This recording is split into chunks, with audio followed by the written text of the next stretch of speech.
E aí, pessoal, tudo bem com vocês? Mais um episódio da minha biblioteca para sua. E continuando aí na temática da história do nosso país, hoje mais um livro sobre uma parte da história brasileira.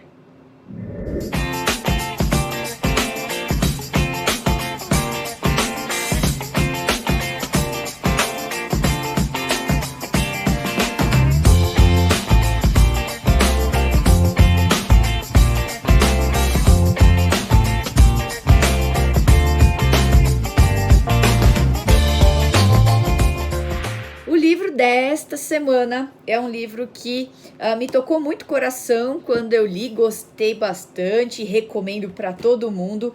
Ele fala um pouquinho sobre o período do Segundo Império Brasileiro, Castelo de Papel. Castelo de Papel, da Mari Del Priori, uma historiadora brasileira que vale muito a pena ser lida por você. Ela tem uma leitura de muito fácil acesso e de uma maneira muito fácil você consegue aí aprender um pouquinho mais sobre a história do nosso país. E neste livro aqui, não sei se você reconheceu aí pela capa, mas ele fala a história deste casal. Sabe quem que é? Se você pensou a Princesa Isabel e o seu marido, você acertou. E aqui vai falar um pouquinho desde como que foi a criação dela e da irmã dela, como é que foram ali as propostas de casamento, de se resolver o casamento. Elas casaram com primos, se eu não me engano, os dois herdeiros aí da França, né, da monarquia francesa. E depois de casadas aí, logo tenta-se, né, ter filhos, porque a Princesa Isabel ela era a filha mais velha do Dom Pedro II, então o filho dela seria o herdeiro do trono, né? O Dom Pedro já havia perdido um herdeiro masculino e ele acabou aí ficando só com as duas filhas mesmo. E eles demoram aí 10 anos para ter o primeiro filho. Então, depois do casamento, o Conde Dô e a Princesa Isabel, 10 anos depois, nasce o Pedro de Alcântara, né, o príncipe do Grão-Pará, que aí seria o título, então, do herdeiro aí do trono brasileiro. Ele assumiria o trono como Pedro III.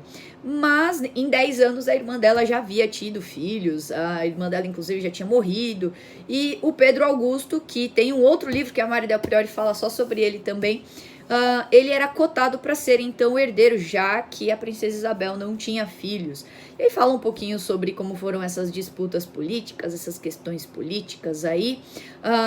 Fala também a participação da Princesa Isabel na política brasileira no período do reinado. Ela foi regente, acho que por 3 oportunidades, e numa delas é proclamada, então é assinada a Lei Áurea, né, promovendo aí de fato e de vez a abolição da escravatura no Brasil.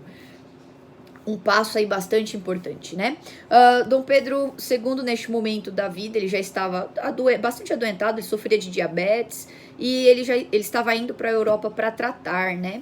E o movimento abolicionista no Brasil, ele já vinha tomando corpo já há muito tempo. A própria família real não gostava muito da utilização dos escravos. Os negros, né, que faziam parte, que trabalhavam ali, eram alforriados. Era costume em aniversário da princesa, aniversário da rainha, aniversário do neto, alforriar não sei quantos escravos também. Então, eles já tinham um pouco deste pensamento.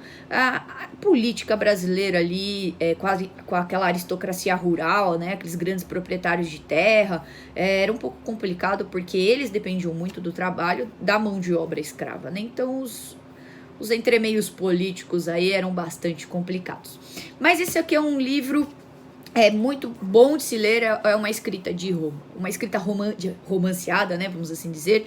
Então é um livro bem legal, tem muitas fotos, gente, da Princesa Isabel com os seus filhos, com a viagem. Fala de quando foi proclamada a República em 1889, o desespero dela porque ela não estava com os filhos por perto, e ela queria os filhos dela porque para resolver, para levar, porque o medo, e como foi a saída deles para a Europa, e como que essa relação, né, da família real com o Brasil.